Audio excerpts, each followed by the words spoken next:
नमस्कार, मी प्रेरणा. तुम्ही बघताय सकाळ प्रतिबिंबच्या माध्यमातून एक वेगळं छान प्रदर्शन जे आहे ते भरवलं जात आहे.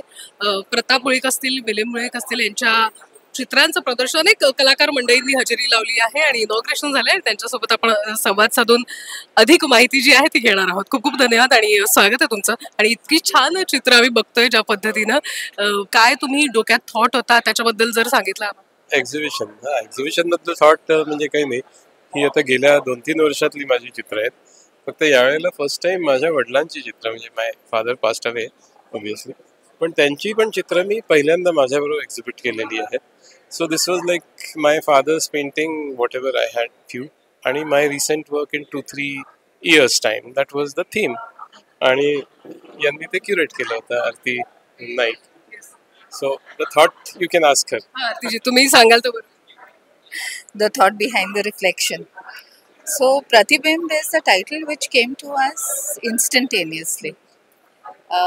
I have always loved Sir's work, and there is a reflective quality per se, not in the pictures that he makes directly, but I can see every work of his has his trademark in it. So that Pratibimb for me comes from there.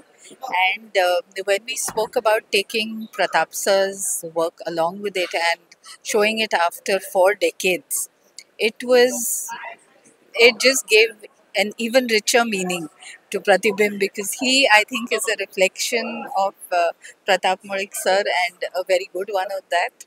And I'm so happy to have curated this show. This is Siddharth. Yeah. This is the co-founder and my husband Siddharth. So आज का जो theme है, we wanted to show Milind Mulik. Rather I would say हमें Milind Mulik को celebrate करना था. And we are very fortunate that along with Milind Mulik, we also got a chance to showcase Pratap Mulik sir's paintings. And I would request you to pan your cameras to Pratap Mulik's paintings for your audiences to see, because that is never seen before work. Painting का जो दुनिया है, it is a very interesting world. और इसमें लोगों को ये समझना कि अच्छा पेंटिंग क्या है, बहुत अच्छा पेंटिंग क्या है, या पेंटिंग क्या है, उसके लिए आपको भिन्न प्रकार के पेंटिंग्स देखने ज़रूरी है. और वो होने के लिए ऐसे जो आर्ट एग्जीबिशन जो हम लोग करते हैं, इसमें आप वो क्वालिटी, वो अंडरस्टँडिंग पा सकते हो. जनरली आपण सगळे आरशात बघतो तेव्हा आपल्याला आपलं प्रतिबिंब दिसतं, बरोबर आहे.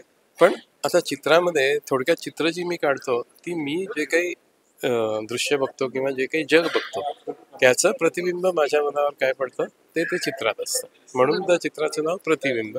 सो प्रतिबिंब is like reflection of the world inside me, थोडक्यात. पण वडिलांकडनं आपण म्हणतो ना, ती छवी आपण पुढे, ती सगळी लेगसी पुढे घेऊन जात राहतो, ते तुम्ही करताय. पण ती तुम्हाला कोणती गोष्ट ती सगळ्यात जास्त इन्स्पायर करते आणि ती तुमच्या चित्रांमधनंही तुम्हाला स्वतःला जेव्हा तुम्ही ऑब्झर्व करता तेव्हा जाणवतं? कसं आहे की मी अगदी लहानपणापासून वडिलांना चित्र काढताना पाहिलंय, त्यामुळे चित्र काढणं म्हणजे असं काही एक वेगळी गोष्ट, जसं लोकांसाठी हॉबी असते, पॅशन असते, माझ्यासाठी चालतो बोलतो तसं चित्रकला ही लहानपणापासून सुरू झालेली आहे. आणि नंतर माझ्या लक्षात आलं की जी गोष्ट मी सगळ्यात चांगली करू शकतो तीच जर मी काय म्हणायचं प्रोफेशन म्हणून, हॉबी म्हणून केली तर so it is a profession, it is a hobby, it is a passion, it is a addiction, and it is life. So it is almost like life. पण याच्यात असतात ना, किती खोलात जाऊ तितकं कमीच आहे चित्रांमध्ये. आणखीन काय एक्सप्लोअर करायचंय तुम्हाला?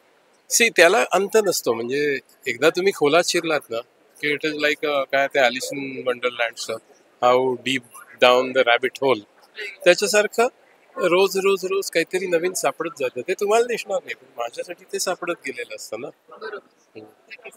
खूप खूप शुभेच्छा तुम्हाला या एक्झिबिशनसाठी.